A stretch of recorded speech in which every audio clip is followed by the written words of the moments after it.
오늘부터 이제 요한복음에 있는 말씀을 통해서 예수님이 누구신가라고 하는 것을 한번 좀 찾아보도록 하겠습니다. 복음서는 마태, 마가, 누가, 요한복음 네 개의 책을 복음서라고 그러죠. 근데 그 중에 이 마태, 마가, 누가 이 세 권의 책은 공관복음이라고 그럽니다. 이 복음서 이 내용은 어쨌든 네 개의 복음서 모두가 무엇을 말하고 있냐면 예수님의 탄생과 그의 사역, 그리고 그의 행하신 말씀, 그리고 그가 왜 이 땅에 오셔서, 그리고 가장 중요한 게 십자가죠. 그리고 그 십자가에서 우리의 죄를 위해서 피 흘리셨던 것. 더 중요한 것은 그 피 흘리심으로 죄의 대가를 치르신 것만이 아니라 부활하신 사건이에요. 부활하셔서 사망 권세를 이기시고 부활하신 바로 그것이 우리가 이제는 아담으로 말미암아 죽을 수밖에 없는, 그의 죄로 말미암아 죽을 수밖에 없는 자리에 있던 것이 예수님께서 부활하심으로 이제는 우리가 사망에서 생명으로 옮기는 놀라운 그 은혜, 그것이 복음서에 담겨져 있는 공통된 내용입니다. 그런데 이 공관복음서, 이 세 개의 복음서와 요한복음서에서 그 표현하는 방식이 조금 차이가 있습니다. 세 개의 복음서는 어떻게 보면 이 마태, 마가, 누가에 있는 그 말씀들을 보면 같은 그 맥락을 가지고 있는데, 이 마가복음이 가장 먼저 쓰였다고 생각을 하고 있고요. 또 이 마태복음은 이 유대인들을 위해서, 누가복음은 이방인들을 위해서, 어떻게 보면 그러니 그 표현되는 부분들이나 조금씩 다를 차이가 있겠죠. 그런데 같은 내용을 가지고 있습니다. 그런데 요한복음은 이 세 개의 복음서하고는 조금 다른 표현을 하고 있습니다. 여러분 구조 속에 보시면, 교재 속에 보시면 두 번째 문단입니다. 요한은 예수님의 탄생 이야기로 시작하지 않습니다. 족보도 마국간도 없습니다. 그는 예수님을 역사 속 인물로만 소개하지 않습니다. 창조 이전부터 계신 말씀, 곧 하나님과 함께 계셨고 하나님이신 존재로 선포합니다. 이것이 요한복음의 출발점입니다. 요한복음 1장 1절에 태초에 말씀이 계시니라 라고 시작을 하고 있죠. 자, 다른 복음서에서 특별히 예수님의 족보가 나와 있는 그 복음서가 어디입니까? 마태복음과 누가복음이에요. 마태복음의 족보는 누구부터 시작이 됩니까? 아브라함부터 시작이 돼요. 왜? 하나님께서는 그 아브라함을 통하여서 하나님의 백성, 그 민족을 시작해 하셨고, 그리고 그 속에 다윗의 혈통 가운데 누가, 예수님이 이 땅에 오셨다라고 하는 것. 그러나 누가복음은 누구를 위해서 쓰여졌다고 그랬습니까? 이방인을 위해서 쓰여진 복음서이기 때문에 아브라함이 중요한 게 아니에요. 누가 더 중요한 거예요? 하나님. 그래서 누가복음의 족보는 거꾸로 올라가면서 어디까지 올라갑니까? 하나님께로 닿게 만들어요. 자, 근데 그 족보를 기록한 그 이유가 어디 있을까요? 초대교회가 아주 어려웠던 그 이단과의 싸움 중에 한 가지가 무엇이냐면 영지주의자들이에요. 그들이 가지고 있었던 믿음은 뭐냐면 예수님께서는 육신을 입고 이 땅에, 육신의 몸으로 이 땅에 오신 것이 아니다라고 주장하는 사람들이에요. 어떻게 보면 단순히 영적인 존재라는 거죠. 어떻게 보면 그것은 신화적인 존재로밖에 표현되지 않는 이야기죠.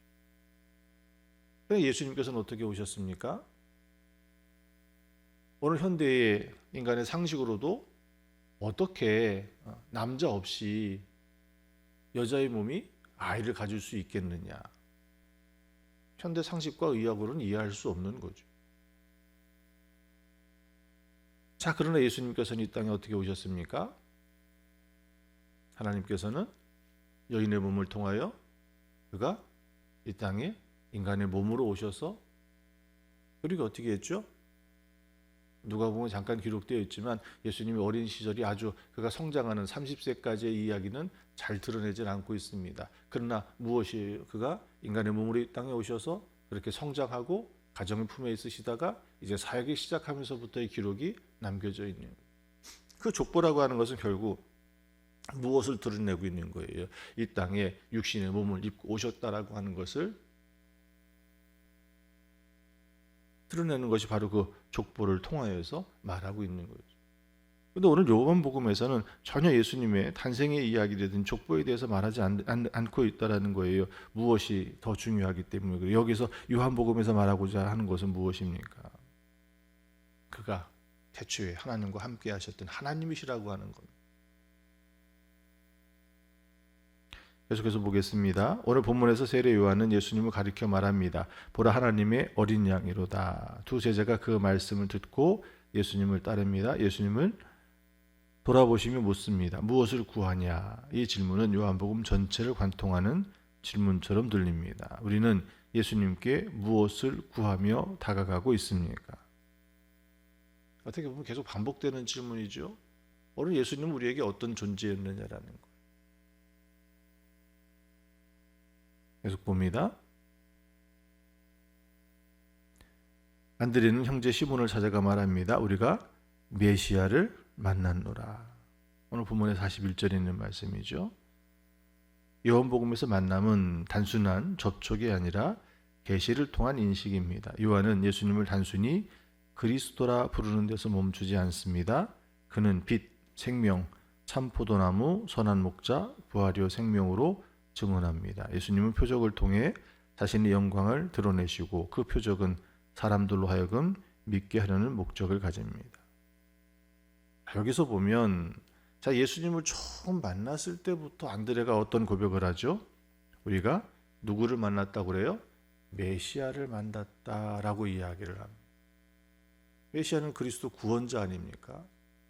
그런데 공관복음 속에서 보면 계속해서 예수님의 그 말씀과 그가 행했던 그 기적들과 그런 속에서 보면서 예수님의 제자들은 여전히 예수님을 어떻게 예수님께서 묻죠. 너희는 사람들은 나를 누구라 하느냐, 또 너희는 나를 누구라 말하느냐라고 했을 때 사람들의 이해는 어떤 것이었습니까?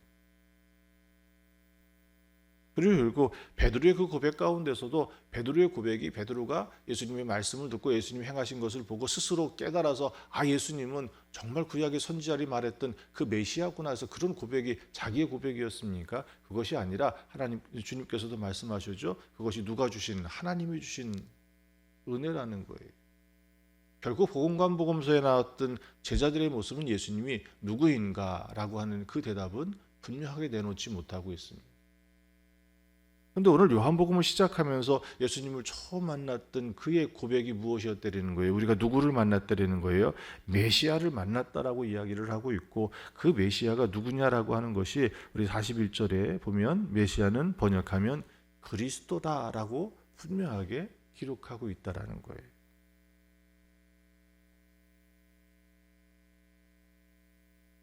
이제 맨 마지막 문단에 보면 요한복음의 분명한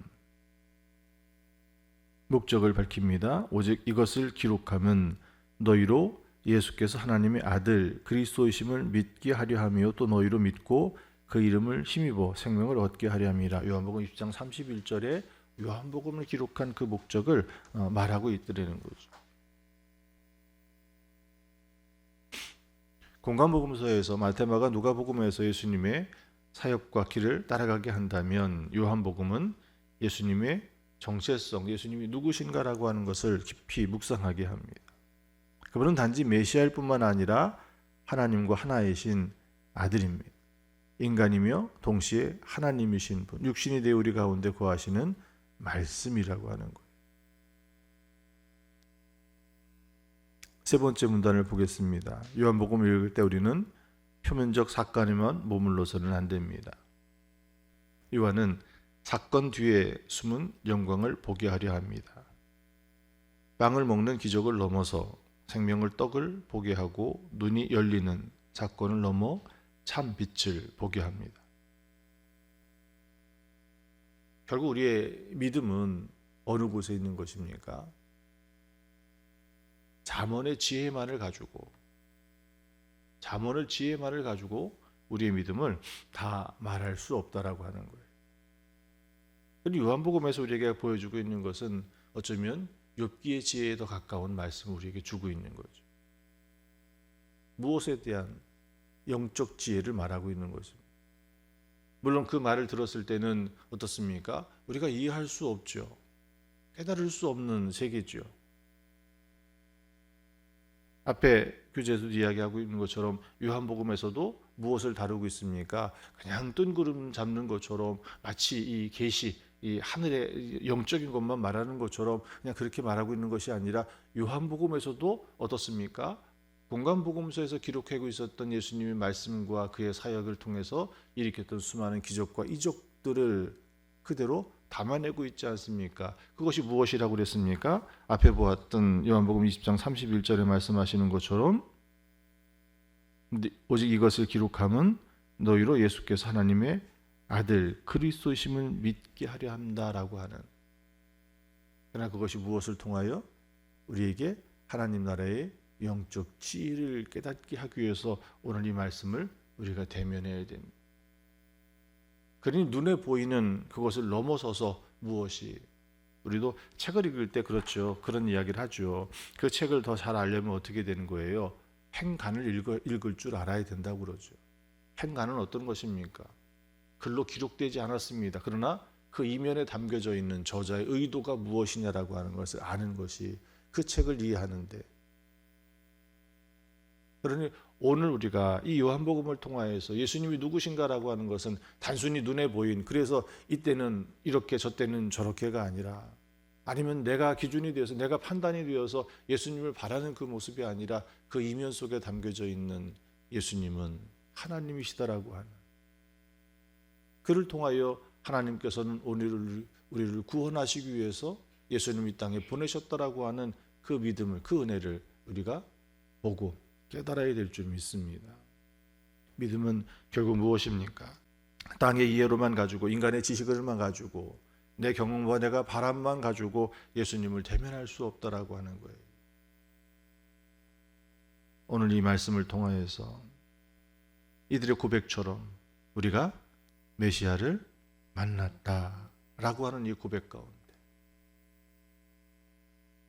오늘 우리의 고백도 이런 고백이 되었으면 좋겠습니다. 표면적으로 내가 바라고 원하는 그 주님을 붙드는 것이 아니라 정말 구원자 되신 예수 그리스도, 참 하나님 되신 그 주님을 대면할 수 있는 믿음의 자리에 서시기를 축원합니다. 그런 믿음의 자리에 여러분들 서시길 바랍니다. 오늘 교제 마지막에 보면 이렇게 기도합니다. 말씀이신 주님, 나 이해를 넘어 당신을 알게 하소서. 표적을 넘어 영광을 보게 하시고 메시아를 넘어 하나님의 아들을 만나게 하옵소서. 이런 만남, 이런 믿음의 자리가 여러분의 믿음의 자리 되시길 축원합니다.